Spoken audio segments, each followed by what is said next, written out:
Are back. That's right, guys.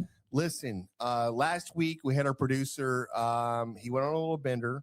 Listen, we had to get him out of rehab. We got him back here in the studio. Raul, you want to say hello? Hello. There it is. Raul's back in the studio. Listen, drugs are a big deal. Don't do them, kids. No, listen, we had some sound equipment issues. We had some boards fry on us, and it just killed the show. We couldn't do it. Yeah. But I feel like this is shout out to the second to none cookers who we had to reschedule. Yeah. We're gonna have those guys on as quickly as possible. But we're back up and running again. So if you don't know, Second to None is a cook team that James knows personally that was out at the Houston Livestock Show and Rodeo competing their asses off. Yep. They've been on the main stage. They're hell of cooks. And so, yeah, we were going to actually have them in studio and just kind of just collab and get their recipes and get their techniques. And we failed on this because, well, obviously we had some board problems, but we have it all fixed. We're live. We're on air, and boom, there it is. Yeah, and we're not going to do what we normally do is and talk about the person that's not here with us. Nope. Because they are out. And it's just like right here. You could just imagine. John is John donated a kidney a couple of years ago, and then he donated a second kidney. But we were like, you can't do that. You need a second. You need one kidney. Yeah. Well, you got 3 of them, right? Well, I mean, he was like, no, it's fine. I can do a partial kidney. I was like, no, you can do partial liver. Yeah. Dude, so is that one of the organs that you can actually cut off a piece and it'll regrow? It is. The liver is, but the kidney is not. And so he was all the way in surgery. Like literally, they had the iodine. They rubbed his belly down and everything else. And they put a diaper on him because he poops himself a lot. And so, but yeah, they were ready to cut him. And then somebody walked in and was like, he's only got one kidney. And they're like, what are you talking about? And then the whole thing got canceled, so they sent him home. So he's recuperating right now. So, John, we love you. Hope you get well soon. So, God rest in. No, I don't say rest in peace. He's not dead. He's not dead. I almost said rest in peace. Yeah. Shout out to Michael Brasino. Hey, what's up, buddy? Oh, dude, my boy, Michael. Yeah, he's killing it. He's killing it, dude. This guy right here. And listen, so we get him on the show. Yeah, he does need to be on the show. Michael, if you want to be on the show, man, let us know. I'd love to have you on. But awesome cook, even a more awesome human being. And we met him through Austin Smokeworks. And I guess our first time was when we went to our first the Austin Rodeo, and we met him, and we felt like, you meet somebody, you feel like you know him. You know, you feel like you've been friends a while. That's how it was when we met Mike. So yeah, congratulations on the finalist. I know, man. Call there at Houston Livestock Show. That's right. The World Championship. Boy on the show, man. I mean, I cannot listen. How amazing is that to stand up and walk on that stage and see millions and millions of people standing in front of you? Which I know it's not millions and millions, but it feels like that because it's so stacked. It's so bombarded with people sitting in there, and it's got to be a badass feeling, dude. I would love to see it. I'd love to feel that. And yeah, hey, congratulations, man. Kudos to you. Yeah, we tried to get up there, but they escorted us out. They said, you guys do not have access to this area. We're like, hey, where does our media badge get us? Yeah. And because we want to be on the stage where all the action is. And apparently the media badge does not get you that far. Well, certain media badges do. Yeah, you got to abide by the rules. You're on Channel 2 News. Yeah. You probably get on stage. Yeah, we did get flagged a little bit because and John's probably got the footage. We were doing some just small little B-roll footage. I was actually showing the committeeman's tent that we go to kind of cool off and get the refreshments and eat or whatever. And so we rolled in there, and man, they were Johnny on the spot. They shut us down quick. You can't they're like, whoa, hey, did you? And kudos to them. I mean, they're video in here. They're doing their jobs. But no, I didn't. I got our vice chairman Bobby. He was like, hey, next time just put an orange vest on John, and he'll be good. Because they already know I'm good on this thing. But the guy did stop us and go, hey, did you clear this with publicity? I'm like, yeah, I did. I showed him my lanyard. And he looked at it. He's like, yeah, I know, but everybody's got one of those. And then I hit him with the reverse Uno card. You know what I'm talking about? Where I flipped it over and then I had the media pass behind it. I was like, oh, boom, there. And then he's like, oh, yeah, okay, you're good. Yeah, I was like, yeah, no, we talked to Ashley. Everything's cleared. But little miscommunication. Stay in your lane or we're going to cut you. No, that's not what he said. That's what you were thinking. No. Okay. No. Okay. I don't know. I wasn't there. Yeah. I wasn't there. Well, let's talk about a little bit more communication problems at the Houston Livestock Show and Rodeo. And it's definitely not on the rodeo officials. Did you guys hear about the judge, Lena Hidalgo situation where she was politely asked to leave? You had to leave, Hidalgo. Yeah, she made a pretty bad, pretty big stink over the whole situation. Yeah, but what was the deal? Okay, so she get this. This is weird. This is politician shit, and this is stuff that I don't really like and understand. I know it's greed or whatever, but I hate it. But she apparently has requested tickets from the rodeo officials, like pretty much most of the contests, and most of them she got shoot tickets where it gives her access to the floor, which is great. But this particular concert that she went to, the Megan Maroney concert, it was sold out, and I guess the officials like, hey, you got sweet tickets, you got sweet passes or whatever, so you'll kind of have to stay up there. But like, she's like, nah, I'm Hidalgo. I'm gonna roll down here and try to get down here, and it didn't work that well. They're like, hey, you gotta have a wristband. They're like, no. She probably hit up like one of those like, do you know who I am type deals. You know what I mean? Dude, can you imagine walking down there? You're like, no, I'm going down. Yeah. I'm sorry, ma'am. You have to wristband. And they're like, they're being polite. I'm sorry, be a wristband. You know, she's got to have a little wristband. You don't have one? Okay, you can't. Just go back to your suite. Hey, good try, whatever. And she just like, no, you don't know who I am.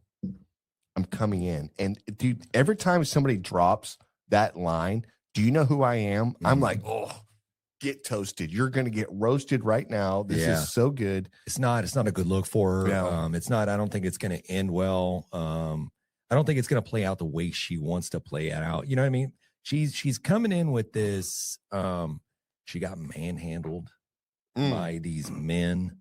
Yeah. Because she was in an area that she shouldn't be in. They're like, you can go up or we're going to escort you out of here. Right. But it's just the way she's presented. Like they were just kind of racist towards her. She threw out the race card. Yeah. These racist. Yeah. Bro. Dude, if you know anything about her, even politics aside, she's got problems. She's an idiot. Yeah. She's an idiot. Rodeo officials, they put out that she's gotten over almost $10,000 worth of tickets. Insane, man. Over the last couple of days. Yeah. You're like, dude, just stop. Right. Just stop. And she already has plans to I don't know, Shabuzi and some other performances that are coming on after this. Is she going? I don't know. Do you think she shows up? Do you think she does? Nah. No. They said that she got kicked off the executive rodeo committee. That just came out like an hour ago. Oh, okay. Yeah. Yeah, you're out. So, hey, act like a bee, get treated like a bee. That's all I'm saying. Yeah. You got to be nice. You got to be nice. Let me show this video. Yeah. You ready? Yeah, send it. I'm the county judge. Not today, Judge. Time for mutton busting. This is outrageous. Have a nice. There you go. Love it. Oh man. Yeah, man. These. You want to do the other one? Yeah. Yeah. Send me, if you have another one, show it. I mean, did we make these? We made the first one. The first one is a cartoon that was, I guess it's the Houston Police Union. Yeah. They're the ones that made the cartoon. Dude, they're hilarious. Is that her? Yes. Why is she not dressed in rodeo attire? Here we go. Oh, no, this is just her. Oh, doing okay. Her little... Okay. She's giving a press conference. Unmute up top. Oh, you see it? Yeah, up top. See a little. Yep. Rodeo staff, she claims, using physical force to prevent her, a claim the rodeo strongly denies. First, there was one man yelling at me, then there was multiple men shoving me. Hidalgo's been a frequent guest at the rodeo this week, each time sitting in the county suite. 3 nights in a row, the rodeo says Hidalgo's team requested and were granted almost $9,000 worth of floor access tickets for Hidalgo and her guests. But last night, the rodeo says Hidalgo was told she wouldn't have floor access, saying the Megan Maroney concert was sold out. So somebody on my staff mentioned to me very briefly as I was heading out, we heard that the dirt is full. Hidalgo and her 5 guests, including Westview Mayor Susan Sample and her 2 children, were allowed to sit in the county suite. At some point, Hidalgo says she decided to try her luck at floor access. I've always been, never need a wristband, whatever. Hidalgo claims 2 of her guests, parents of a deceased Air Force veteran, were allowed onto the floor. They She were and her allowed other on the guests floor. were Yeah, shocked. but Some that was point out of they said it respect. was, You know what I mean? Yeah. And they didn't even have to that do these that. are paid seats. I said, okay. All right, either kill pay- this. Yeah. Just kill this. Yeah. Like, Yeah. listen, hey, listen, you didn't get in. Like, everyone wants to be invited to the ball, but sometimes you don't get to go. So Right? she was a section over, like 2 rows in front of me and my daughter. Uh, So we were just like, we saw the whole, like, it was, we weren't paying attention to it because we didn't know what was going Yeah, on. right. Yeah. We You don't could care know. less you don't know. until after the fact. And we were like, oh, that's what was going on. Yeah. Well, Yeah. listen, you win some, you lose some. And this is going to, this type of act, like I'll tell you in Texas, especially in the Houston area, because we do have rodeo pride and we do have pride in what that does. Mhm. It's not a race thing. It's not whatever. No. This is an idiot thing. And it's like, you act like an idiot, you're treated like an idiot. And hey, it happens, whatever. You know, just don't come back to the rodeo then. Yeah. You know? You know, last thing I'm gonna say about it is man, one thing about the rodeo that I loved is there's all shapes and sizes Yeah. and colors. Yeah. There everything. It's just a variety of everyone and everybody. Yeah. And you got, man, it's all love. She's tripping. Yeah. Yeah. Well, you got to play one card, right? If you're wrong, you're like, I got to play a card. Like, this is the only one I got. Yeah. Right. Shout So, out. come on. Congratulations to the gatekeeper committee, the first responders, the officers, everybody that was kind of involved with that. I know 100% that they were all calm, cool, and collective, and just like, you know, maybe just sticking the arm out, like, ma'am, you got to go this way. And then she probably just like ran into their arm, you know what I mean? Just like try to clothesline herself and fall down on the ground. Like, Yeah, oh, right. man handled me. Right, But, right. you know, I'll first there was one man, then there was another man, Yeah. and then another man. I'm Well, like, what are we watching here? here's the deal. What's It's happening? like you have like, you know, 30-something thousand volunteers that are there at the Houston Livestock Show and Rodeo that are helping to make this the most pleasurable experience for Yeah. everybody that comes to the rodeo. Hey, And hold on. they're all walks Hold of life, you know, whether you're a VP or you're a president of a Yeah. company or just a nobody. You put that vest on, that badge or whatever, you're just there to have a good time and help out. No, I totally agree. But think about what you just said right there, Hmm. James. There's 30,000 volunteers at this cook-off. Let that sink in a little bit for all the cook-offs that go around the nation, everything else. And Yeah, rodeo and cook. at rodeo, right? But I'm just saying, like, but that's how many volunteers come into this area and make sure this thing goes off. Yeah. Just like it does for the Jack, just like it does for Memphis and May or anywhere else. There's people out there to say, I'm going to give my time and I'm going to invest into this program because Certainly. there's so much money that's raised for children's education. Scholarships is one of the biggest things that this money goes to. And it doesn't matter who you are. If you're deserving, if you win, then you get the scholarship. So there's just no BS here. This is my favorite time of the year when it comes to you know, we end with the Super Bowl and then it's like we have a little lull and we're like, okay, what are we going to do now? And then Houston Livestock Show and Rodeo comes right in and just picks us up with the great performances and the great rodeo and the badass barbecue that happens. So yeah, I don't know, man. Like just say thank you. Oh, okay, perfect. Mhm. Right. Boom. Go back to your suite that you're in. Don't be weird. Yeah. And I'll be honest, guys, this episode might be a little bit all across the board. We're going to hit a bunch of topics. We're going to talk shit tonight. Yeah, let's get it. We're going to open We're it up, talking crack shit. open a beer, and just have a little fun with this whole thing. Hey, Ro, really quick. Can you get a picture of both of us here? Mhm. Can you throw that camera? Oh, yeah. There it is. Hey, listen, I don't know about you, but in days where when you're trying to get shit together and you just like, oh, I need a cooler, I need this, whatever it is. This guy right here, this dude right here, always comes up with something a little bit different. And tonight, Yeah, like a MacGyver. Is it MacGyver? Yeah. You know, tonight we got get the box of beer. box beer. Yeah. Box beer, lying with a trash bag. little taparoo. Yeah, and then boom. I went with the unscented trash Well, bag. thank you. Just Thank to we don't want those carcinogens. I don't want lavender. In there. Yeah. I don't want the lavender smell leading into my my ice cold Coors Light. But yeah, listen. Who's got one of these? Who's doing one of these on their podcast? I don't think anybody is. I'm just saying. I wanted to show this off. I thought it was great, James. And it's when you're done with it and you're driving home, it's all biodegradable. So you just chunk it out the window. I don't know the plastic. I don't no. That's Hey, not how it works. Hey, all I hear is Fox. What is Jeff Foxworthy? Yeah, right. You might be a redneck. Might be a redneck. Yeah. Well, listen, I just pulled think over by the police. Like, what's in the box, sir? Like, look, it's just Amazon, buddy. Yeah. Where there's a will, there's a way. And if you want it bad enough, you'll figure it out. And this is James figuring it out. Like, yeah, we could have brought a big cooler in here tonight and done our thing and whatever else. We're not doing that. We're not box beer tonight. Yeah. A little box beer. Also, we are on a timer because once this box gets saturated, it's just going to fall apart like you know what. Yeah. It's going to fall apart like you know what. And for somebody out there right now, tell us what falling apart like you know what looks like. Insert. Just send us can somebody send a picture in this? You know that, Roll? Can they send a picture? Yeah. Yeah. What's your cell phone number? No, like in text messages right here. I don't. They've never done it before, so I don't. I don't know if so. they can. Yeah. Okay.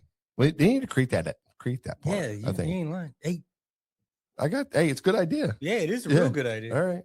Yeah. There it is. Look at that. We're just solving the world's problems tonight. Hey, let's update. Let's get into a little barbecue news. Let's announce a few winners of the Houston Livestock Show and Rodeo in Austin. Yeah. Let's so we know the guy that grand champion. Yeah, let's talk Austin first. Yeah, Yeah, but I didn't want to say that out loud. I wanted to go slow. I'm just saying. Yeah, like slow tease it a little bit. That's it. We're slow teasing. Just play with Hey, Amy came in here and just wanted you to know that Jan is so hot. Oh shoot. Okay. I'm not sure who that is. Amy, listen, I don't know you, but if you want to slide in those DMs, let me know, girl. Yeah. I'm gonna need somebody in there into the chat to say James is hot. I got you, James. So Raul said we're twins. This is not going to be good. Yeah, we're twins here, this guys. Is not going to go well. We can't just do one for the other and not That's it. one for the other. You know, me and Jan growing up as a kid, we always got the same things when it was Christmas or birthdays. It was just one was a different color than the other. Yeah, James got a knife. I got a knife. Mm-hmm. Yeah, that's the way it is, though. When you have twins. Yeah. So the Austin Rodeo, Austin Barbecue Competition. There it is. James is so hot. Look at that. Roll. God dang it, dude. Thanks, Roll. Look at that up there. You see that? Blush that it. is awesome. Man, who did that? Yeah, that's good, dude. Yeah. Feel better, James? I do. Good. Yeah, congratulations to Aaron Leslie, the Texas Old Dust grand champion, Austin. You know what? We're going to see him at the Houston Livestock Show and Rodeo next year. That is badass. No, it is badass. I'm sorry, I was taking a big drink. Yeah.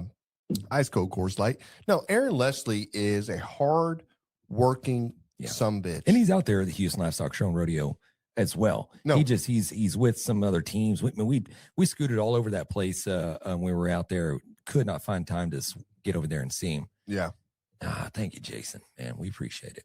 Oh God, Jason, don't do this, guys. Listen, we're having a poll now. Don't fall into this trap, guys. Don't fall in this trap. He's giving you. It's a trap. I'm gonna make a T-shirt now, guys. Yeah.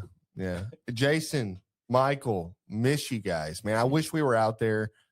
We missed Austin Rodeo. This is the first year in like 3 years that we weren't able to go out, and I literally was on pins and needles. Just thinking like, man, we should be out there. We should be out there. So, I definitely missed this competition we'll and be hanging there out with these guys. So, yeah, we'll definitely be out there next year.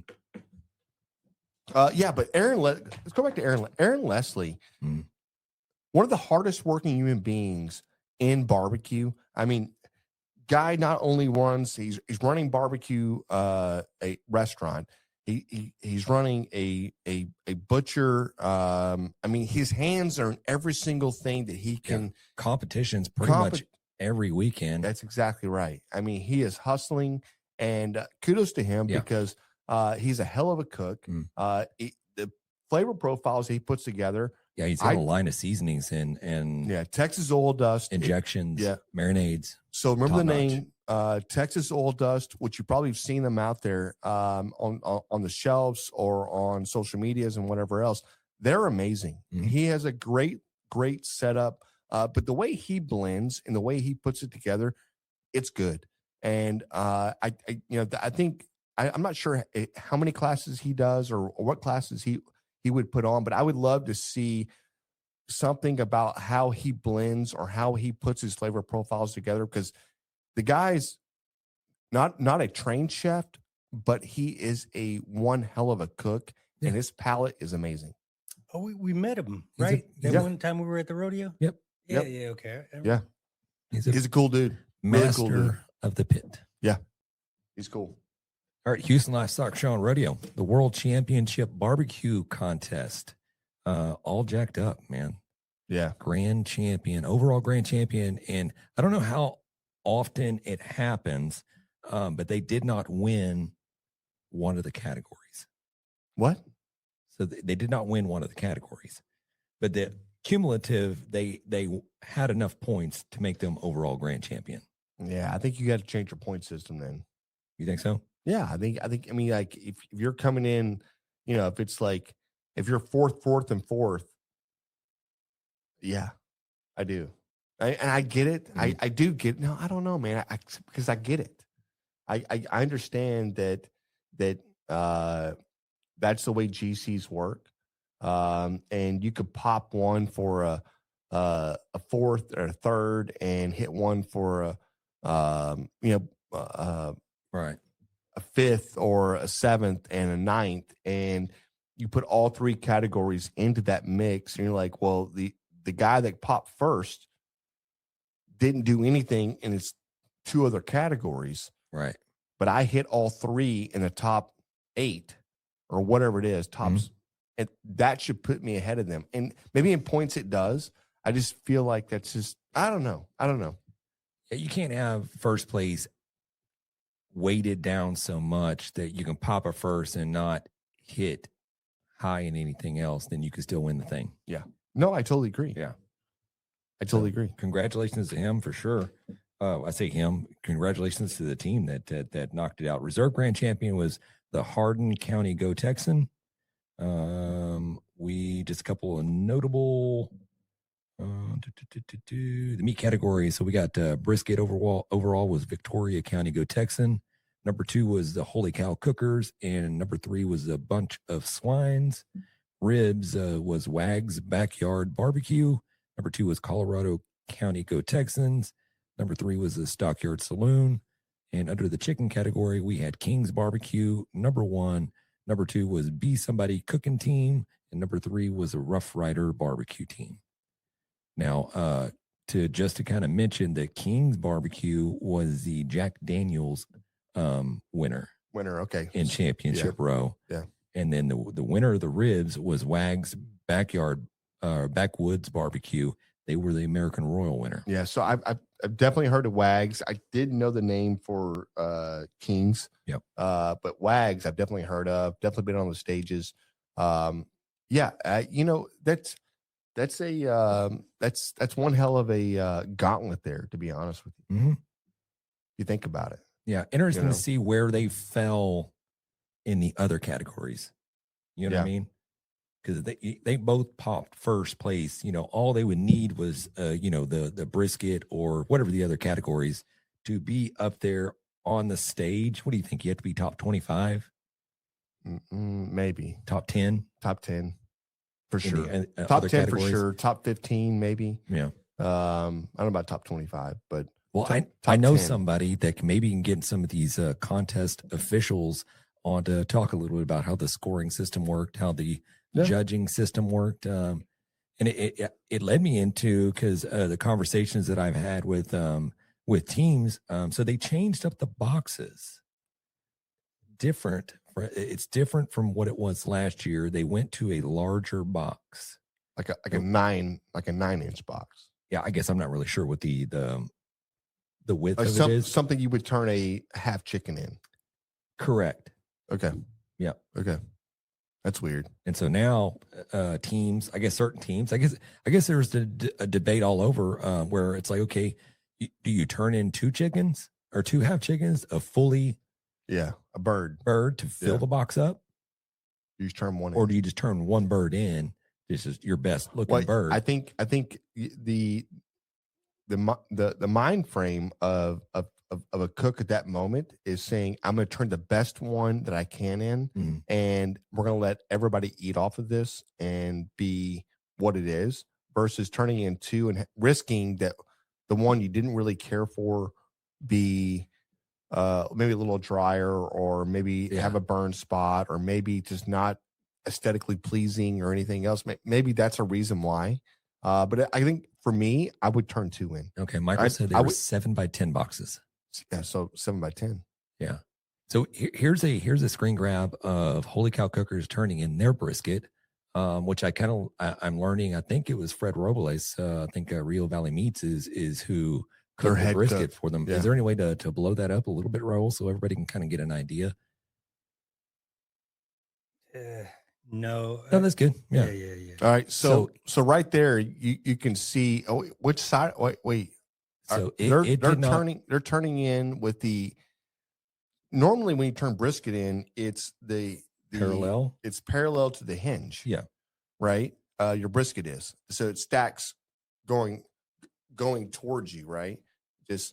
But this one stacked going this way. Yeah, and I think there were some teams. I don't think there was rules that say it had to be stacked a certain way. I think you just put it in as you saw fit, and you had certain teams.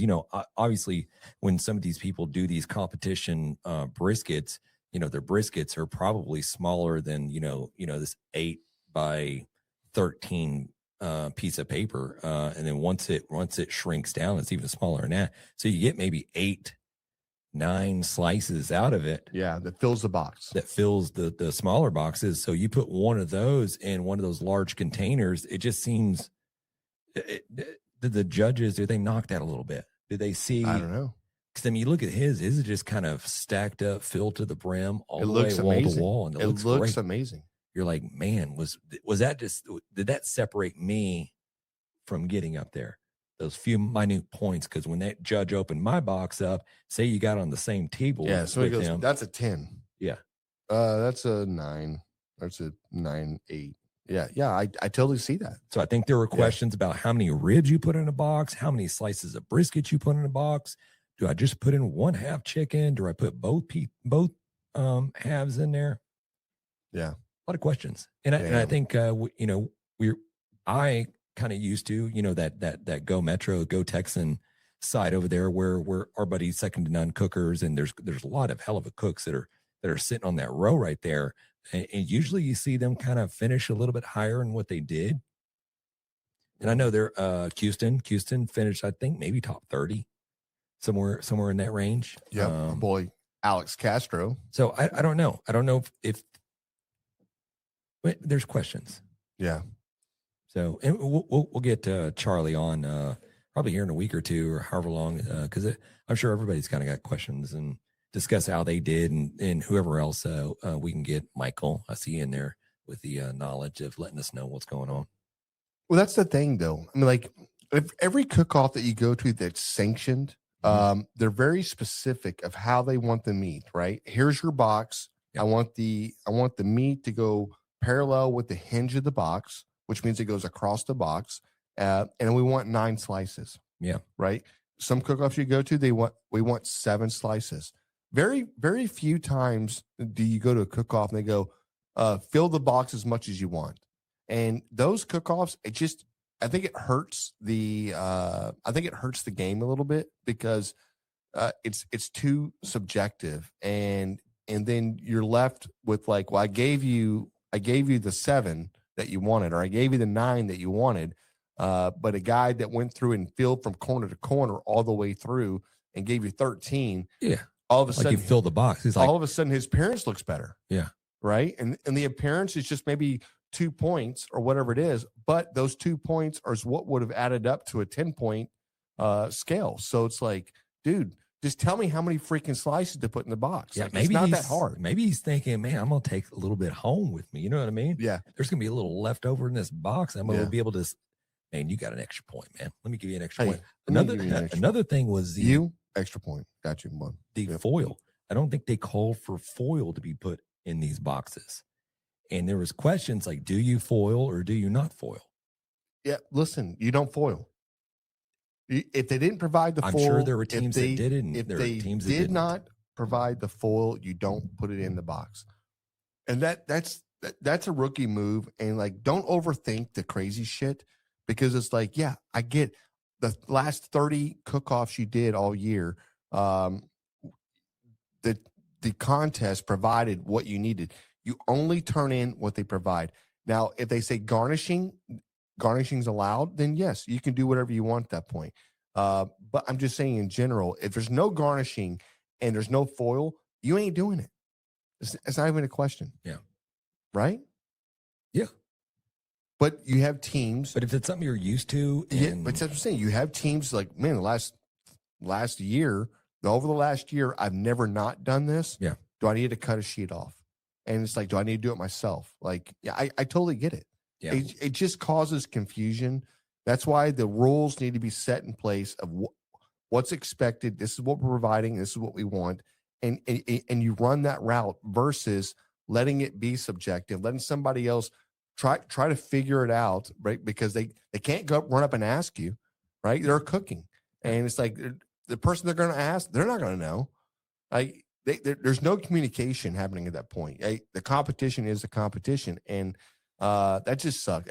It's hard to cook that way. Yeah. Are you worried about any heat loss, any heat retention, having the foil in there or putting your bird in there that it's super hot? It's foil. I mean, it's melting the box. It's styrofoam. I'm not worried about that.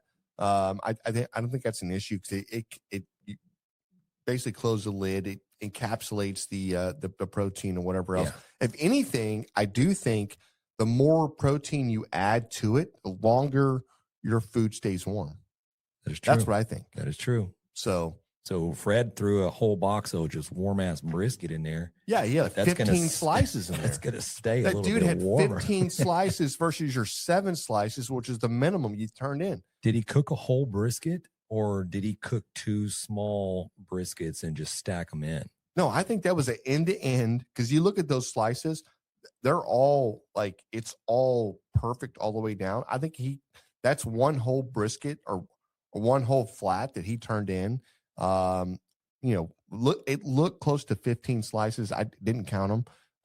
But yeah, I think that's a money move. And that's why Fred is such a great cook, because it's like, he's like, okay, I work with what I have. They didn't say we couldn't do this. We're doing this. We're filling the box. The presentation is the presentation. It matters. And when that box was open, the entire table said, yes, this guy understood the assignment. So I will tell you this, and this is not a pro tip, it's just food for thought. If you're at a competition and they say the minimum is 7 slices, or you can fill the box. Don't fuck around, right? Make it look pretty. Do whatever you have to do. If they say perpendicular, or I'm saying if they say parallel with the hinge, then you do it that way. If they don't, then do whatever you want. Yeah. And right? if you make sure you get that meat in there, if you don't and it looks have beautiful. enough of your top quality to put in there, don't put it in there. You know what I mean? That's If you have it, then throw it in there. Yeah. Yeah. Shout out to Johnny Maggs. He was supposed to be on tonight. Looks like he had strep throat. He had strep throat. Couldn't talk. He's hoarse. Yeah. No, I'm just kidding, Johnny. I have no idea. No idea. He's blaming his wife, I'm assuming. Yeah. Yeah. It's got to be the wife. The wife was like, "Oh, I need to fix the the door squeaky." No. Listen. Hey, listen. Door just squeaks all the time. Yeah, put the WD-40 on it. You've been passing it for 20 years. Yeah, just put some WD-40 on it. No, listen. Hey, we miss you, brother. We were really looking forward to having you on tonight. So let's connect. Let's get you rebooked as quick as we can, because this is gonna be good, guys. This is gonna be so good. Jan, you trying to get down on this grip on the brisket? Beer you. That's right, guys. Let me talk to you really soft and slowly. Let you hear a little action. Yeah. That's the Pabst Light Blue Ribbon. Listen, dude, if you're not getting down with the Pabst, and I'm not sure if I've had a light Pabst. I think this is from them. new. I'm not sure, but I think it's new. I'm going to say I've never had a light Pabst Blue Ribbon, but I'm eager to try this little thing right here. It's iconic. The logo hasn't changed. It's been, I don't know how long they've been in business for. I've had the original, never the light. And I love the fact this thing's sitting in a 16 ounce can. So yeah, got a little sip here. While you're doing that, I'm rocking the Rationale Mexican style brew. This one's actually pretty solid. Dude, that is, what is it? Is it crisp? Is it crispy? It's super crisp. Okay. This is such a light. It's a light tasting beer. You don't have that corn. Like what beer? Montucky's. Montucky's has a corn taste to it. 8. Troy Aikman's beer. It's the 8 beer that he has. It's not a bad beer. It's good beer. I mean that dude's a Hall of Famer, but it's got a really corny little aftertaste to it. This right here, clean, refreshing. I mean, this is a damn good beer. Okay, James, right. You're missing out, man. Yeah, you're missing out. We're gonna marinate on that one. Hey, Johnny Mays came in and said his wife had hit a deer. The car's been in the shop for 3 weeks, so he had to pick her up from work. So dang, blame his wife. Hey, you know what? I mean, listen, you did the right thing, brother. Yeah, you did the right thing. Hey, kudos you. Also, that's a perfect segue into my deer story that I was going to tell. That I wasn't until you mentioned you hitting deer. I think a lot of people have hit deers before. Bro. Let me go ahead and tell you my little deer story. Really quick, I'll get into it. Yeah. We hit a deer. Yeah, we were traveling. Was it Thanksgiving? The day before Thanksgiving. Yeah, we're traveling out to Wichita Falls, going to see grandmother and the family. Coming from Stephenville, Texas. Yeah. We're at Tarleton State University. Highway 281 going north, right? This, James, and there was a moment where you drove like a long ways, and then you're like, we stopped at a gas station. He's like, "Hey, you want to drive?" And I was like, "Yeah, no problem." I jump in the cab. We're rocking that little single cab GMC pickup truck, and dude, I'm telling you right now, I never saw it. Yeah. All I saw was dark. Like just horns going down in front of my lights, and then boom, dude. Yeah. It scared the shit out of us. It did, and it scared and knocked the shit out of that deer, literally. So we get out, we pull over, and we're like, holy shit, we hit a deer. So it clipped the what you say front passenger side of it, and that deer whipped around and then caved in the passenger door. Yeah, and that deer, that's a big buck, dude. Deer it was shit. It was all over the side of my truck. Yeah. So we get out. There's nothing but just like shit. I don't really see much blood, but there's just shit all over the side. It was truck. A big deer, dude. Yeah. So we looked for the deer a little bit, and we couldn't see him. Like I don't know if we knocked him clear across the next county or whatnot, or he was in a ditch. We just couldn't see him. But we're like, shit, we got to get on the road. He knocked out the front headlight on the passenger side, and we're like, man, we got to book it. What are we going to do? We're in like friggin' Podunk town in the middle of nowhere. Like, we weren't even in town. Yeah. We were just on the side of the road. Dude. Like there's no town to see. Like we're running 70 miles an hour and this damn buck runs out. Probably right. I mean, I'm not sure how much he weighed, but it looked big. Yeah. And when he crashed in, we hit that ass of him and he swung around. I guess his horn got caught up in the grill or something. He swung around and caved in the passenger side door and then scooted off. And like James said, we did look for him. We couldn't find him. Yeah. But we get back in the truck. We got one headlight on, and we're like, we still have to make it to Thanksgiving dinner. And like, what are you going to do, right? Yeah, we got a couple hundred miles to go. No, we got a truck. We're trucking. Dude, the very first town we rolled into literally got pulled over in. Yeah. They're like, your headlights out. We're like, yeah, we hit a deer. This is how those like horror movies like Yeah, start. this- You know what I mean? Next thing you know, he's like, we're gonna need you to come down to the precinct and Let's get you back into my car. We'll get this towed in. You're like, no, easy peasy fix. My good. my brother-in-law owns a Yeah. mechanic shop right Nope. down the road. He's got the exact headlight that you need. we're gonna fix you up. You're real good. Nice. Just- But and then- they won't open till the morning. yeah, you got to stay here. You should stay in this little motel with a screechy sign outside. Like a little Yeah. peepholes everywhere on the wall and shit. Everybody's No. 11s are up. This is not good. Yeah, dude. So this cop, man, I mean, he was doing his job, whatever. Mhm. But like, He didn't believe us. He's like, no, license and registration. We're like, dude, we just hit a deer. And he's like, nah. I think nah. it was a state trooper. That Yeah. He goes, nah, listen. He goes, okay, boys. Yeah. And we're like, dude, we just hit a deer, like literally Yeah. 3 miles ago. And he was like, okay. And so I got out of the truck. I mean, I was just like, you call me a liar. Okay, great. So I get out of the truck and I walk in front of the front grill and I'm like, that's blood, that's hair.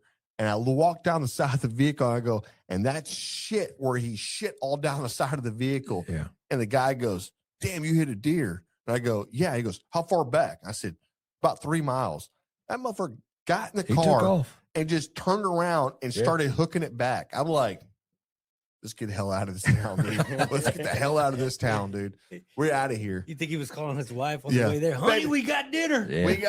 We got some dinner. Yeah. We just tenderized the shit out of that buck. Yeah. Dude, goodness. I'm telling you, that was a cool trip, though. I Yeah. felt bad for you. Look, the only 2 times your vehicle was ever messed up, James, Yeah. was the 2 times that I drove your vehicle. Yeah. And one of them was my fault. I mean, it was my fault. I'll take credit for that. Okay, it was my Mhm. fault, and I felt so bad about that. You love that GMC truck. I did. That deer was not my fault. It was not. It could have happened to me. Could have happened to anybody, but it happened to you. My question is, you hit the deer. He's driving your car. Mhm. Okay. After you hit the deer, y'all get out. Y'all look for it. Did you let him continue to drive? Yeah, I think it did. Yeah. Uh, He knew. Yeah. He knew. Look, hey, listen, we were in traffic one time coming down 290. His truck was, I don't know, maybe a couple months old. We were coming like road trips, right? We're always road tripping. And he was like, hey, can you drive? I'm like, yeah, no problem. And it's probably the first time that ever happened. But I'm driving and all of a sudden this 18-wheeler runs over a piece of plywood in the road, but his back wheels hits that plywood and it sends it flying in the air, oh, right? And it flies all the way into our bumper, right? Like grill area. And then it just disintegrates and goes wherever, right? Okay. James looks at me and was like, oh, what did you do? And I'm like, what are you talking about, dude? A flying piece of freaking shit.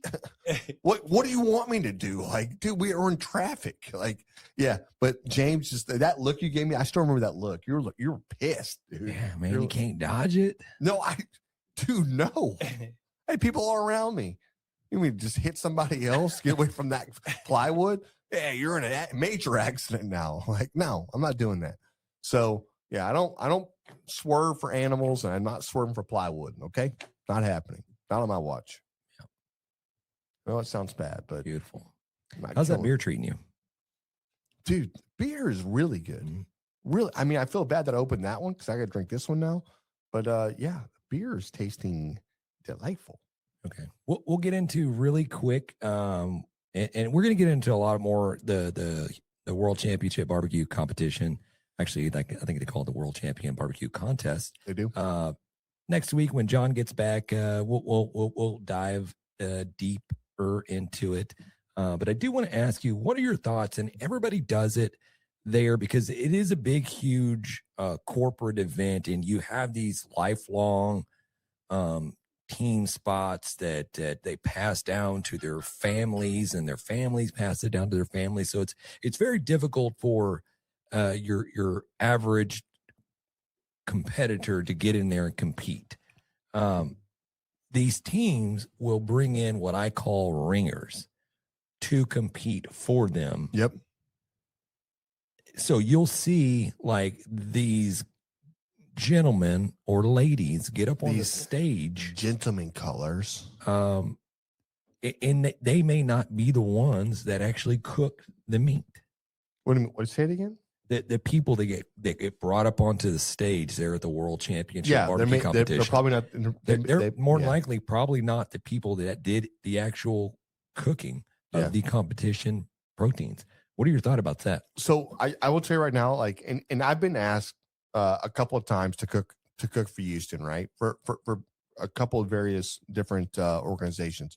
I've turned them down only because I didn't want it to be a different name than what our team name was. Mm-hmm. And so I was like, I'm not doing that. Whatever.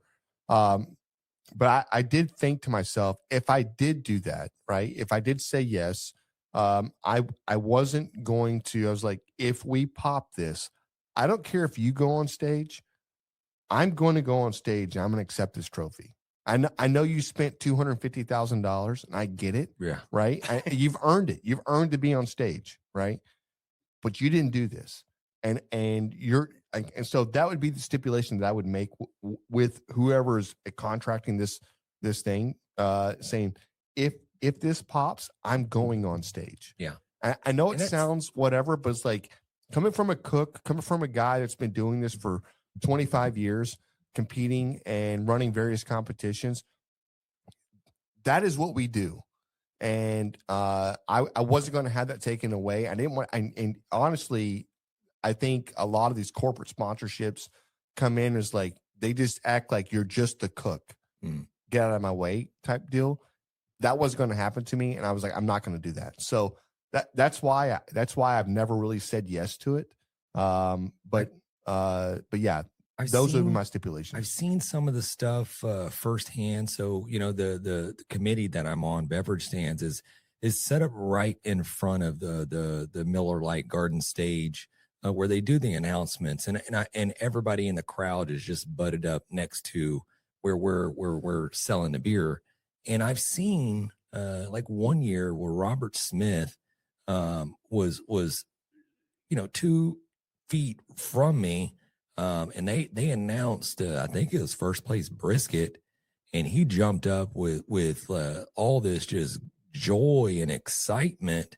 And I was like, shit, that's him. He just won first place Brisket. Yeah. And I feel a little bit, not so much, but I do feel like that's your moment. That's your moment to be on that stage, that's right, to get your picture taken, to get in be the recognized, front page, just be recognized. The Houston Chronicle and the barbecues, news magazines, and all the accolades that go along with that is just kind of shadowed a little bit because you're not there doing it. And that's what happens. And I just listen. We actually did a interview at the Chicken Shack this year. And Robert Smith was the head chef at that team.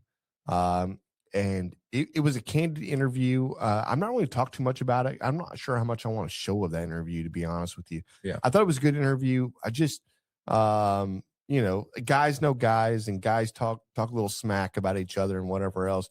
But I just didn't get I didn't know if the shade being thrown was in good fun, or it was like, no, it's real. Yeah. So I was just like, okay, whatever. We'll have to view that. Yeah. We should probably look at it offline. Yeah. If we do post this whole thing, then give us your own opinion on it, because there's a part of me that seemed like, damn, that's a lot of shade you're throwing at a guy that's like a badass cook, know. Yeah. And listen, just because you brought in one of the best cooks there's no guarantee that you're going to get on that stage. No. And especially when you're dealing with 200 or 300 or 400 cooks out there. I mean, every dog has their day, right? So I just feel like some of the comments were made were like I feel like it would have been better if had Robert been standing next to him. That would have been a better role play there. That way, like, okay, at least he knows what he's saying, and at least this is whatever. Yeah. And the amount of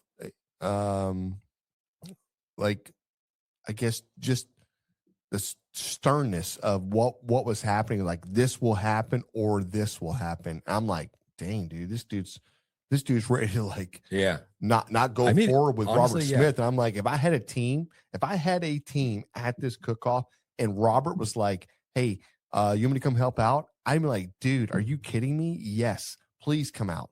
Please. Yes. 100% you're in. And for this guy to act like I almost wanted to say, like, do you not know who he is? Yeah. Do you not know he is one of the best damn cooks out here in this cook-off? It just seemed weird to me. It's kind of hard to grasp what, I mean, I know what you're saying. So we'll have to put it together and we'll put it out to the people and they can discern what they want to do with it. Undercover, in disguise, news reporting. Yeah. Coming to you live in the sky. Yeah. You know. Yeah, dude. I feel like they didn't know we were recording, even though Mikey's like this. He said, "You know this mic is on, right?" Yeah, and I'm holding a mic in my hand. In his face, bro. I'm holding a mic in my hand, and Mikey's like this, right? I'm like, bro knows we're on camera, but you're throwing a lot of shade right now. You never know with us. Like I rolled around like and just straight up just Mike in was it Alan Smith's hand or face with Boar's Night Out, and we're just sitting there shooting the shit. The freaking Ferris wheel of Weber's. Oh, I know. How cool is that? That Craig built was out front. They won like the best facade. Yeah. How would you not? Right. Yeah. Congratulations. Because I mean, that was freaking awesome. A Ferris wheel, each little time it drops, it's another barbecue pit. And it just goes, so it's a whole Ferris wheel of Weber barbecue pits going around and around. Each one's loaded down with meat. Dang, that was at the cook-off? Yeah. How cool is that? That sounds amazing. But I got up there. I was like, "Oh shit, Alan, dude, hey, what's going on, man?" Grabbing the brisket, just shoved the mic right in his face, and John's got the camera going. And I asked him a couple questions. He's got one of the Webers open, and he's like, looks like he's like rendering down some bacon or maybe some type of pork belly or something. And he was nice, and he entertained us, and answered our questions. He might have like burning his shit a little bit. Because we were distracting him a little bit. Yeah, probably. It's like, damn, I'm trying to cook over here. He's like, get the fuck out of here. Get on my face, homie. Yeah. No, that's cool, man. Bring in ringers. Them. Ringers. I mean, it is what it is. I mean, if you're okay with it, then listen. If you're out there and you're a corporate sponsor and you've got all these teams and you're ready to go the next level, then look no further. Grabbing the brisket will save you. We'll come in, we'll save the day, and we'll guarantee you a grand champion. Guarantee? I said guarantee. I'm sorry. Is this mic out on? Yeah. Guarantee. I guarantee you a grand champion. Yeah. That's almost, you're shooting kind of almost like a dating video. Yeah. You know how they do back in the day, like you're shooting a dating video. Yeah. What's the guy's name? What's the guy's like? Hey. What's that dude's name? Wearing like the old 70s outfit. He's like, hey, nobody gets in. He's talking about his truck and his trailer yard or whatever. Dude, that dude's so hilarious, by the way. You know what I'm talking about? No, I don't. Dude, I'll send you the video. Yeah. Yeah. Ain't nobody getting in between me and bad bitch. His bad bitch is his truck, right? I'm like, damn, dude. This dude just, hey, if you're over in lot EC and you want to say hello, then come on. I mean, dudes, it's a money video. 100%. Yeah. Oh shit. Anyways, I'm sorry. I feel like I killed that. Hey, yeah, listen. Don't hire us. We're not going to win, and we're going to drink all your beer, probably eat all your food, and we'll probably turn in late. So there's that. You're going to have fun for sure. No doubt about it. You are going to have a time that you probably won't remember. We're going to get tattoos at the end of this conversation. I'm just saying. Yeah. Hey, you got Chad. Chad jumped on and said, fellas, I will be in Seguin, Texas in a month. Gonna try out. I'm sorry. Make it throw at the Burnt Bean line. Okay, so it's gonna go over there to Burnt Bean Barbecue to check out that award-winning breakfast and beers, dude. Bringing the breakfast and the beers. Yeah, I love this. What is the thing right there? It's like going to go and try to make the burnt bean line. Okay, so what does that mean? So how long is that line at the burnt bean? Apparently, it's pretty long. Dude, that's amazing. We're like Aaron Franklin long. Like I mean, early days. Yeah. I think they are considered, even though maybe they don't have it. I know Goldie's is right there, but the burnt bean has this nostalgia about them already. That is, I guess a little more. It's not wholesome. It's not whatever. Just a little more like je ne sais quoi, or just a little more, just whatever, right?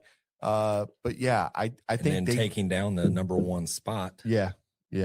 I mean, dude, hell of a cook.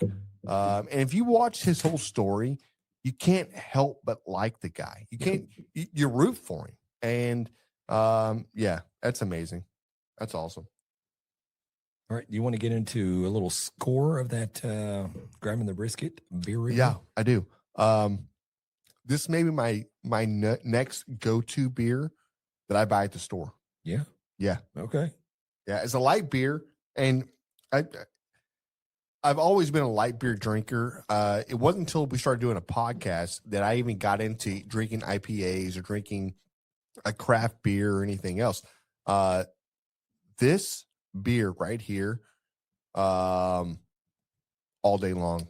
This is a sipper. It's a silver sipper, not to be confused with a Coors Light. It's the original Pabst. Yeah, let me run a few statistics past you here. Go ahead. Looks like we got 3.5 carbs per can. Looking at 4.2% alcohol by volume, 96 calories for this 16-ounce can. Is that below the Ultra? I don't know. Or equal with it? That's got to be equal. Got to be or, rivaling, right? I think right now this is a better beer than the Ultra all day long. More flavor. Oh, it's crisp. Yeah. This is a crispy tater chip, dude. It's so good. My score, being a light beer, being something so easily you can drink, doesn't have a bad aftertaste, no lingering anything. I mean, I'm gonna go 8.9. 8.9 on this. It's a great beer. This is a great beer. If you see it in the stores, definitely pick it up. I think you'll be happy. I know you'll be happy. Great beer. Now, Raul, what do you think about the NA? Man, I liked it. It gave me like I'm not a beer connoisseur. Yeah. But it gave me like a Backfish taste. Okay. Y'all remember Backfish Brewery? Yeah. I kind of tasted that a little bit. Yeah. But Little hoppiness. This is the one I kind of go back to every once in a while. Well, I guess I'm going back to it more often. A little lime, a little salt in this thing. I mean, it's legit. It tastes like you're drinking a real beer. 100%. All right, what do we have up here? We got Pit Life, Pretty Damn Long. Smokehouse crackers in the house. Yeah. Smokehouse. Hey, listen, do not give us a wide shot real quick. yes, sir. Do not think we're not representing the Smokehouse crackers in this place, because every single episode, like James and I just gorge ourselves on these things. And the reason we're not eating right now is because you're going to hear the munching, and it's just weird to do that. Yeah. But yes, they're freaking legit, dude. My wife's company, she's got all of her coworkers now that I think I have to start supplying these. I think I have to place an order here pretty soon. So look out for a Jan Moore placing an order, because I'm going to order some of these and have them delivered over, or delivered to the house. She's taking them to work. Yeah. Because they have to order through our link, get the discount. Well, I'll order through the link, James. I will do it for sure. But yes, look at the link. Take a little QR code right there. You're going to get your 10% off or whatever it is. And yes, these are money crackers. Can I make a recommendation? Yeah. Look, the spicy poppers are my favorite. They're amazing. Like, we do not run out of them at the house. Yeah. And it's honestly, it's just a quick little snack. Just boom, just pop it and go. Yeah. It is feeling, right? It's feeling. Yeah. Feeling. I said it weird. Feeling. No, it is definitely filling. But you're right, James. It's one of those things you walk by, you pop in your mouth, you keep walking, you do your thing, you go outside, do a little work, whatever it is. Yeah. That's what these do. They're not something you have to sit there and have a fork or anything else, but they're so flavorful. They pop. They go great with beer. I don't know, man. Yeah. I can't say enough about these damn things. And, I love them. So 2 things. Yes, the bag is empty. And you may have sent, we're talking to Smokehouse Crackers. I think they probably already sent them some stuff, but it goes to John. And yeah, we know how John hoards them. He and hoards just does them. not share. He does not give So them what to you're us. saying is send them to the studio? Yes. No, negative. Don't send him to the studio. We'll never see him. Roll will take him to him and his family. Yeah. Yeah. We like to give him to Roll. We don't want him to give him to us. Also, there's this weird magic effect or something that goes on with the poppers and the canister, because it's like I got one at the house that I've been working on for quite some time, and it just stays full. You know what I mean? Yeah. Every time I go and I grab and I eat, and it just stays full. It's magic or something. You know what I mean? Yeah. No, I feel like you're just not eating enough. Maybe not. I don't know. Yeah. It reminds me of like, you know, it's like babe, every time I lay my dirty clothes here on the ground, I wake up in the morning and they're folded. clean. They're folded and put over here. Yeah. It's magic. It's a magic table. Dude, that'd be awesome. Never running out of poppers. Come on, son. Dude, I'm telling you right now. Yeah. So, and listen, I mean, Smokehouse. What Smokehouse does with these, like we've all heard of firecrackers. We've heard of, you know, the homemade version of these that people made back in the day and whatever else. And I'm not gonna lie, I've made them plenty of time. However, the unique flavors you're getting from Smokehouse, you can't beat it. They're going through so much R&D, and they're going, this is the cracker here. Let's pop this. And it's money every single time. They got the seasoning just right. I've not had a bad one. So there it is. Yeah, Bonfiglio. Oh, our boy. Cheers, brother. Yeah. Dude, what? Hey, Bonfiglio, John. Says John. Mm-hmm. Yeah. John, what the hell have you been doing, brother? I mean, like, videos or it didn't happen, pics or it didn't happen. I mean, like, come on, man. I know you're cooking. I know you're doing this. We need to see some stuff, man. Maybe I'm not in your feed right now. I need to look at your feed. Let's slide in. So I know we're up against it. I mean, obviously there's no rules. We can go as long as we want to. Wait, we're going to 11 o'clock tonight. Hey, we're actually starting a live podcast shop. So we're going to be selling Smokehouse Crackers. We got beer, snacks. So you guys just tune in and stay in for the show. But we did go to the rodeo. We did go check out Dwight Yoakam. Oddly enough, Lena Hidalgo did not go to Dwight Yoakam. It's weird. It's weird that she did not. She's not a California kid. No. Maybe that's just what's wrong with her. Maybe she needs a little Dwight Yoakam in her. Anyways, back to we went to the rodeo. We experienced some of the fair food. Some of the best things that they kind of had to offer. There's still a shit ton of stuff that we still got, like a week and a half, 2 weeks of rodeo that we're still going to go and try some of the stuff that they have out there. It's just, it's a lot to do in just one visit. Yeah. I mean, you can try to hit there Saturday early morning and do it all day, but so right now, how many days have you been out the rodeo? 1 day. No. You've been at the rodeo one day? One rodeo. Rodeo. How many days have you been out the Houston Livestock Show and rodeo? The barbecue. Week and a half. So far, you've spent a week and a half out there. Yeah. And you're like, still haven't seen everything. That's amazing. Yeah. It tells you how big this damn thing is. A week and a half that you volunteer. I know you're a volunteer, but I'm just saying, you spent a week and a half out there, and literally he's like, haven't tried it all, haven't done this, haven't done that. So, and these are 8-hour shifts, and you get done with your 8-hour shifts, so you're probably spending close to, I'm gonna say about 12 to 14 hours out there a day, right? On those days. Yeah, so that's amazing. Yeah, shift work, and then you're off shift work, and you got to hang out and have some fun. Yeah. So I agree. We did partake in some of the fair food. I don't know what, just whatever we want to fire up, roll. We'll get into and talk about it. Joshua. I said John. Oh, damn, dude. Joshua. Is it Joshua? No, Yes. well, who's he talking to? Yes, it's Joshua. Why do I always say John? Mm. Well, because- John is in the chat too. yeah, John. This was actually John's dish that he got. And I think these are. I'm sorry, Josh. Damn, dude. My apologies, man. Yeah, I think Damn. these are fried pickle fries that are loaded with brisket, jalapeno, cheese, all that good stuff. Yep. And I think the vendor is it Russo's? I think it's Russo's. That is throwing. At least that's the spot that we went to. Yeah, that was good. Yeah, how was that? That was really good. It looks good. Yeah. Money. Tangy, savory. It was good. Yeah, amazing.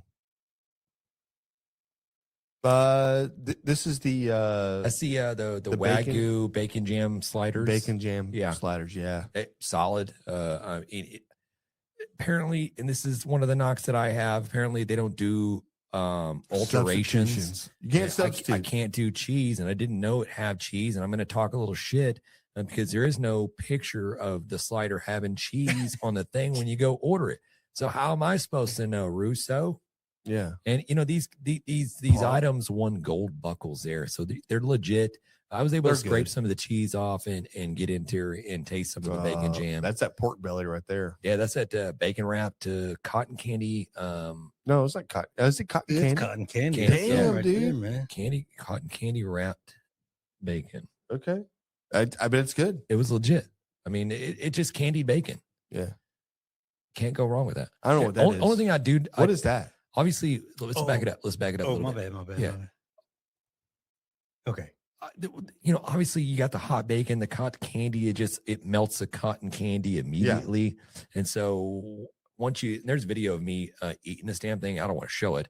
I'm sure John's going to put it out there. And you know, you just got one glob of cotton candy Yeah, sitting on right. top, Yeah. and you go in and take a bite of it. I mean, it was just weird and awkward. It was good, but you got a mouthful of cotton candy. But I don't like how it kind of just melts and just pretty much non-existent. I don't want the cotton in my mouth. Put it in cotton separately. Yeah, But it is delicious. that's cool. What else we got? Yeah, what is that? Oh, this was a shish kebab that me and my daughter ate. Okay. Man, this thing was $28. Good That thing was Lord. $28. Yeah. Back that up. What's in it? But it was just steak and onion. No, negative. And Negative, Ghost Rider. Bro, I didn't know until I said I would have and then bought was it like, and I would have what? stabbed that person. I would have got my money back. $28. Damn. Was it good? I mean, I know it's for the children, it right? wasn't no $28. No, it was man. like for $7, Yeah, maybe 7. 12. No. Okay, around the $7 range. Yeah. Damn, You get one of those and Damn. Jan, you get one of those and a brewski. What does that set you back? dude, that's like $40.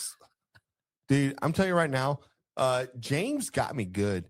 So listen, Ro, we go to the after the concert, see Dwight Yoakam, and James goes, "Hey, let's go up to the Cattlemen's Club." I said, "Damn, that sounds cool. Let's go. Anybody get in?" He goes, "Yeah, come on." We go up there and we walk in and they're like, "Hey, IDs and everything else," and we walk upstairs and they have a whole arena there that you can actually watch horses. Yeah, they got other events. It's a small arena. It's cool, man. So they got other events going on there, whether it's the different types of rodeo type stuff. It's super cool. So what they did was they did a 3-man.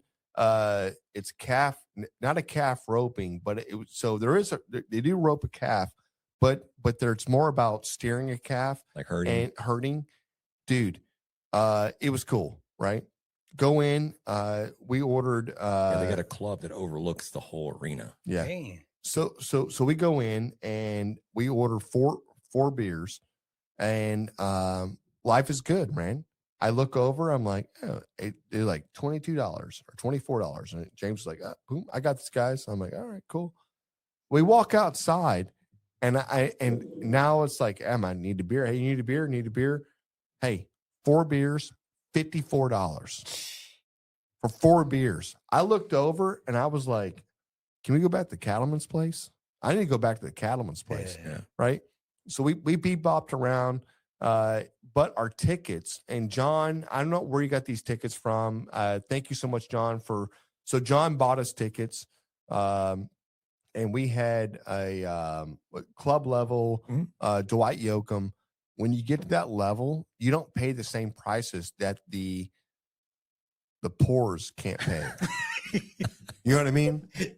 And which is You're in the club level now. which is super fucked up, to be honest with you, because you're like, listen, somebody that couldn't afford like the club, Yeah, has got to pay $30 a beer or something. You know what I mean? And that's Like, the only area, that's not the rate, but I feel like that's the only area premise. you can get liquor too as well. It is Yeah, below you and above, it's beer. full liquor stands. But I ordered, like, I think I ordered a couple of drinks, and it was like I think it was like $14. And I'm like, how is this possible? I was just outside and I paid like $60 for like 4 drinks. And I come in here and order 4 drinks. It's like $24. And I'm like, okay, Yeah, it's just not right. Houston, come on. It's rodeo math. We're not really sure how it works out, but I'm poor. I can't afford this shit. Okay. I don't have the money for it. Like, I overspent completely. Yeah. It cost me $200. I spent $230. Yeah, we might have out to there. save it for another episode, but we can get into Jan's after rodeo expedition that we went through. Couple of Jack and Cokes and a couple of beers later, and we ended up at Pizza Hut and the bar at Pizza Hut. And one point in time, you took your boots off. My feet hurt. Yeah, I know. It's a lot of walking around in boots. My feet hurt. I understand that. Yeah. But yeah, the people there, very cordial, very nice. Yep. Got I was in the kitchen. pizzas. Yeah, you tried to go I in was the in kitchen. the kitchen. They had to steer you out of there. Yeah. I was like, oh no, I was behind the bar. let's not get trespassed. Wouldn't that be the worst? You get trespassed from Pizza Hut, you would never be able to go back there. I'd burn it down. I'd burn that building down. I don't have a Pizza Hut, neither do you. Now figure that out. If no one's gonna be here, That's exactly if I'm not right. gonna be here, no Bro, one is. I'll burn that motherfucker down. You ain't keeping gotta me order out. Domino's now. Yeah. No, I ain't doing that either. So, but yeah, look, all in all, man, we had a great experience at the rodeo. Oh, that was cool. Some people had lesser experiences at the Yeah. rodeo. Linda, I'm the county judge. Not today, Judge. Time for mutton busting. This is outrageous. Have a nice. Done. Bye. She's a horrible human being. She is so Dude, bad. she's so bad, dude. Yeah. Hey, you remember the county judge before her? No. Emmett? Oh yeah. Hey. Amazing. Yeah. But he was a Southern boy though. He was just a good old countryman, wasn't he? He was amazing. how do these people? Amazing. I'm dumbfounded, and we won't get into this huge political rant. But Ed Emmett, by the way. how do these people get elected like a It's a Hidalgo? popularity thing. Yeah, my name is, by the way, my name is Raul, and this is my opinion. Dude, she could run, and these dumbass people would vote for her again. Yeah. I'm It's just stupid. mind blown. It's like insane. she takes advantage of everybody and anybody and They just craps say- on the people. And They they're say, like, we have want more. We have more. We'll give you more. Yeah. Yeah, I know, man. It's insane. And you ever tried to listen to like a city council meeting Dude. with Caught a her? couple. Yeah. Dude, oh my god. Yeah. Right.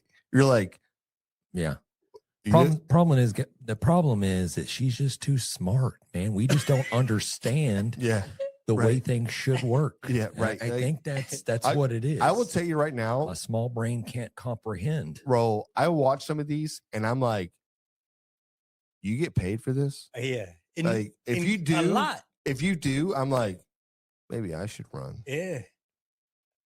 No, I should not run. Yeah, you probably should. Hey, roll. Yeah, or should you? Or maybe. Yeah. Mm. Bam. Yeah. You got my vote. Let's Ken. go. Let's go. I love this idea. Yeah. Dude, what a great episode. I had fun. Homie. Love you, bub. Love you too. Oh. Man, I'm excited. What dude, we need to cook something. Bro, I've been saying this for like, yeah, okay. Yeah. Let's do it. All right. I got you penciled down. All right. Pencil me me in. However it goes. Hey guys, listen, not every week's going to be the glam and the glitz. We're not going to throw the fireworks up every single day, right? But what we're going to do is we're going to give you honesty. We're going to come in with the heat, We're going to talk a little shit, and we thank you for listening. Yeah. So, and hey, you got to do your part as well, guys. Bring the heat. Yeah, we need you to Talk interact. smack. We need you to send us the chat, send us the videos, send us the clips, the pictures. We want to see your shit up on that screen. We want to see your cooks just as much as, talking about our experiences. Does anybody have an FU symbol they can just throw out right now? Like, do we have emojis? Like, this is weird. Like, I need this in my life. I don't know. I think it automatically thumbs ups or something. Yeah. Okay. Yeah. Perfect. Whatever. Hey, listen, we love you. We appreciate you tuning in. Have a good night. Hey guys, thanks for tuning in to another episode of Grabbing the Brisket. Big shout out to our amazing sponsors who keep the smoke rolling. The National Barbecue and Grilling Association, connecting and growing our barbecue family. Barbecue News Magazine, your go-to source for everything happening in this world of the Q. SUCKLEBUSTERS award-winning rubs, sauces, and seasonings, the best in Texas. Chicks That Smoke spicy all-purpose seasonings brings bold flavor with every shake. And of course, Smokehouse Crackers, the snack that disappears faster than a perfectly smoked brisket. Support the folks that support barbecue and this show. We'll see y'all next time. And remember, grab them in the brisket.